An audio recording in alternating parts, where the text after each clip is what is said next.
Halo guys, balik lagi di channel Cerita Singkat. Di video kali ini, kita bakal lanjutkan serial Jack Reacher Season 4 episode 2. Reacher yang dibius dan diculik sama agen CIA malah ngebantai semua agennya sendirian. Penasaran kan gimana serunya aksi Jack Reacher ini? Gak usah lama-lama, yuk langsung kita masuk ke alur cerita lengkapnya. Cerita dibuka dengan Reacher yang baru sadar dari pingsannya dalam kondisi tangan terikat di sebuah ruangan bawah tanah yang gelap, bau, dan minim cahaya. Di ruangan itu ternyata udah ada detektif Tamara Green dan Jacob yang nasibnya sama. Dari obrolan mereka terungkap kalau mereka diculik oleh agen intelijen ilegal, kemungkinan besar CIA, karena cara nangkapnya yang main culik dan bius tanpa ada prosedur hukum resmi. Gak lama kemudian, beberapa agen masuk bersama seorang dokter. Mereka berniat menyuntikan cairan stimulan ke Reacher, tapi Reacher langsung ngancam bakal mencolok mata si dokter kalau nekat mendekat. How's your neck? How's your head? Akhirnya si dokter disuruh pergi, lalu Reacher dimorgol untuk dipindahkan ke ruang interogasi. We up the dose. Reacher.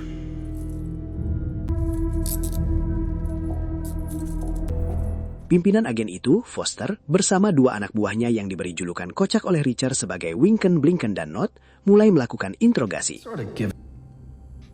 Okay. Pihak CIA merasa jengkel karena flash drive yang mereka amankan dari Reacher ternyata cuma berisi gambar sketsa mahasiswa yang gak berguna. Why? Maybe it doesn't apply. Mereka meminta flash drive asli yang diserahkan oleh Anna Merrick sebelum wanita itu bunuh diri. You think we're stupid? Yes. Reacher malah balik mengejek ketidakbecusan mereka yang sampai bisa kehilangan jejak cewek yang sempat melihat isi flash drive tersebut di taman. You the one that was supposed to be looking after Blinken? Try it. Saat Foster mencoba mengancam akan menyiksa Tamara dan Jacob agar Reacher mau buka suara, Reacher pura-pura ngalah dan setuju buat menjawab pertanyaan mereka. But how do you think they'll hold up? The woman. Tapi begitu Foster memulai interogasinya kembali, Reacher langsung ngamuk dan menghajar ketiga agen tersebut secara brutal sampai semuanya terkapar gak berdaya.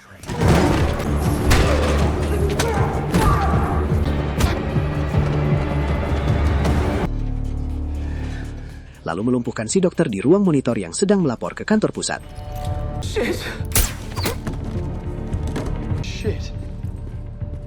Reacher mengambil alat dongkrak di mobil para agen untuk membengkokkan jeruji sel.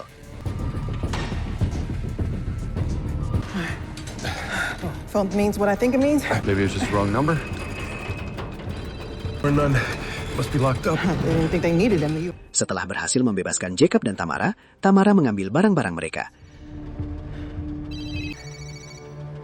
Ponsel para agen yang tergeletak mulai berdering bersamaan, menandakan rombongan agen tambahan bakal segera tiba. Sayangnya saat baru saja mereka mau kabur, para agen tambahan sudah keburu tiba. Reacher dengan sigap membawa Tamara dan Jacob kabur melewati pintu belakang.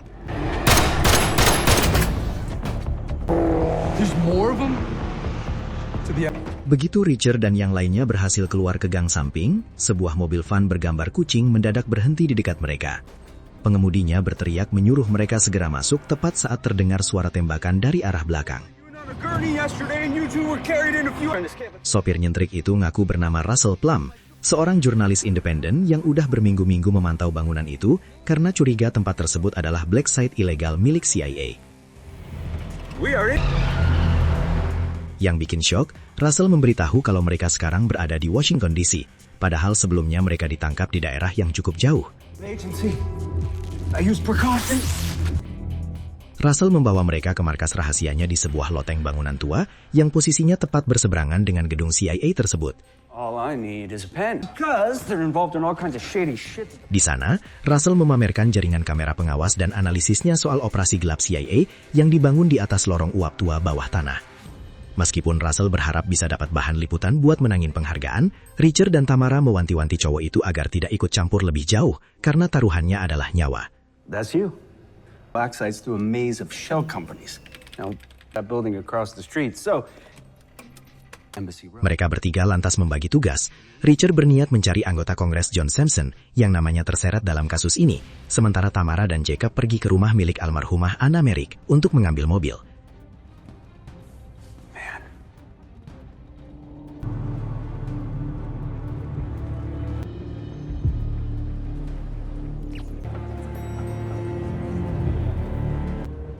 Richard mendatangi kantor John Sampson di Capitol Hill dan meninggalkan pesan tertulis kalau dia menyaksikan wanita tewas setelah menyebut nama John, lalu meminta agar sang anggota Kongres itu menemuinya di area truk makanan di National Mall.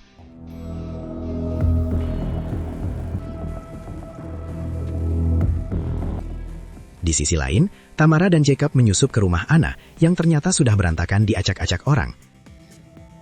Your nephew? Mereka menemukan tanda pengenal Pentagon milik Anna tertinggal di bawah tumpukan surat tua, sementara mobilnya di garasi sudah raib. Anna's Pentagon employee badge is here. Menyadari ada makanan di meja yang masih hangat, mereka sadar ada penyusup yang masih berada di dalam rumah. Tiba-tiba seorang pria bersenjata keluar dari ruang laundry menyerang Jacob. Namun dengan sigap, Tamara berhasil melumpuhkan penyerang tersebut.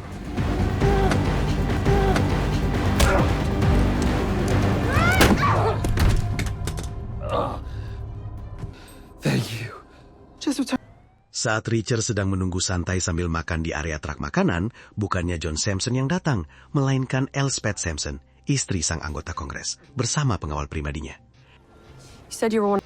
I served in North Carolina 3 times, though, so figured that was close since yesterday. Why not? Elspeth mengaku sudah memeriksa latar belakang Richard di militer dan ingin memastikan secara langsung apakah Richard cuma berniat memeras suaminya. Richard berterus terang kalau dia baru saja diculik CIA dan cuma butuh kebenaran di balik kematian Anna Merrick. It's unlikely you know the answer. John and I have no secret. Terkesan dengan sikap Richard, Elspeth akhirnya luluh dan mengatur pertemuan singkat selama 5 menit antara Richard dengan suaminya di sebuah hotel. Sementara itu di rumah Anna, Tamara dan Jacob mengikat si penyusup. Telepon rumah tiba-tiba berdering. Answer it. Dan saat diangkat oleh Tamara yang pura-pura jadi Anna, ternyata itu dari pelatih sepak bola Ben, keponakan Jacob, yang mengabarkan kalau Ben bolos latihan, sebuah hal yang sangat tidak biasa bagi anak itu. He never showed for practice. Di lokasi hotel, Richard yang masuk ke kamar bukannya bertemu Sampson, melainkan dihadang 3 agen federal. Para agen itu menuduh Richard berbohong soal tidak ada interaksi dengan Anna Merrick. Congressman, you lied to federal. You would have told us the truth. Sure. So, where did you hear it? Dengan santai, Richard balik membongkar rahasia soal markas rahasia CIA yang dia ketahui, lalu mengabaikan gertakan para agen tersebut untuk berhenti menyelidiki. You were in the wrong place at the wrong time, and you saw things say that they're off.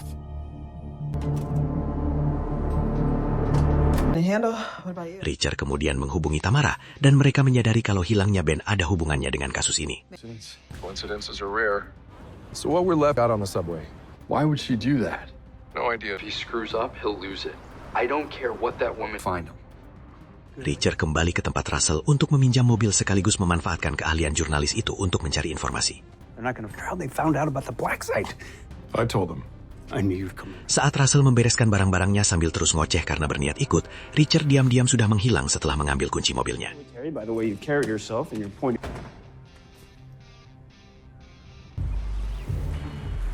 Setelah itu, Richard, Tamara, dan Jacob mendatangi kampus Ben di Philadelphia. You're an uncle worried about their friend. Something. Mereka menginterogasi teman-teman tim sepak bola Ben yang awalnya cuma mengira Ben bolos demi ngencan bareng cewek seksi. You know that for a fact? No, but she's... Namun salah satu temannya yang bernama Colin menunjukkan gestur mencurigakan dan mencoba kabur. Richard langsung menghadang dan mengintimidasi Colin sampai cowok itu akhirnya mau buka suara dengan syarat obrolan itu tidak didengar oleh Tamara. Do you know where Ben is? He's dead. We're worried something bad happened. Why the hell? Fine. Setelah di pojokan Richard, Colin akhirnya ngaku kalau cewek yang pergi bareng Ben malam itu adalah seorang model OnlyFans spesialis konten kaki dengan nama panggung Smell and Degenerate yang nama aslinya Mary Ellen Daniels. No, it's the same girl. Because I've live streamed with her. I've talked Her, right? as soon as she walked into the bar and saw Richard langsung memaksa Colin buat ngirim akun cewek itu. embarrassing. Yeah. That society's gone to shit. Here she is, doesn't answer the phone while I'm covering for her ass. Dari hasil penelusuran rekan Tamara di kepolisian, terungkap kalau Mary Ellen juga punya rekam jejak sebagai pekerja seks kelas atas dan pernah beberapa kali ditangkap. She's a missing person in our jurisdiction. I'm doing my job. Begitu dapat alamat apartemennya, Richard, Tamara, dan Jacob langsung meluncur ke lokasi. Begitu pintu dibuka, mereka disuguhi pemandangan yang sangat mengerikan. Mary Ellen tewas mengenaskan dengan tubuh penuh luka sayatan yang disengaja buat bikin dia tersiksa perlahan sebelum akhirnya digorok. Save the kill cut for last. Emmy needs to take a look at the knife the guy that took a run at me used.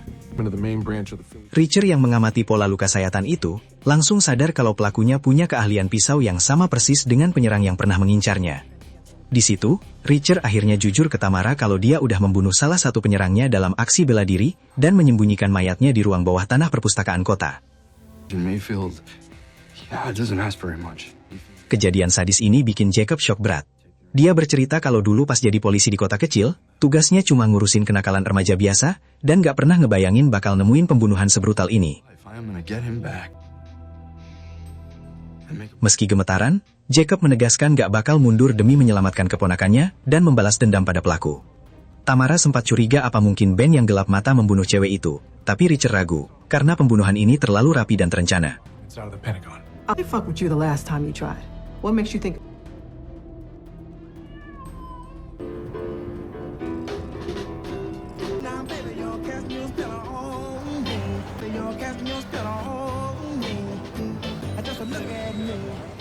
Yakin kalau kasus ini makin rumit, Richer nekat mendatangi acara malam dana anggota Kongres John Simpson. Yes, I chopped down the cherry tree with my hatchet. Hey, we gotta get out. Di sana, Richer langsung mencegat Simpson di depan para wartawan, membuat sang politikus terpaksa mengajak Richer bicara empat mata agar tidak memicu skandal publik. Hey folks, if you will excuse. Thank you all for coming out. Shall we? You've got 5 minutes. Dalam ruang privat bersama Simpson dan istrinya, Richer tanpa basa-basi membeberkan soal kematian Mary Ellen yang terhubung dengan anak Anna Merrick. Simpson membantah keras terlibat dengan CIA maupun tuduhan punya anak gelap dari hasil operasinya bersama pasukan khusus Delta Force di Indonesia dulu. Then you're a liar. Sometimes. You were on in Indonesia back in the 90s. Bahkan, Simpson berani menawarkan tes DNA untuk membuktikan kalau dia tidak bersalah. Dari respon dan tatapan mata Simpson, Richer akhirnya percaya kalau sang anggota Kongres memang jujur dan tidak tahu apa-apa. In country when my source was Looking for daddy? Hell, if my DNA is always gonna run the test, you'll see that I did not father any children. Namun, keterlibatan CIA yang sampai nekat menculik warga sipil bikin Richer makin yakin kalau ada rahasia negara yang jauh lebih besar dan berbahaya di balik dokumen yang dicuri Anna Merrick. Seem to care much about that any troubles me too.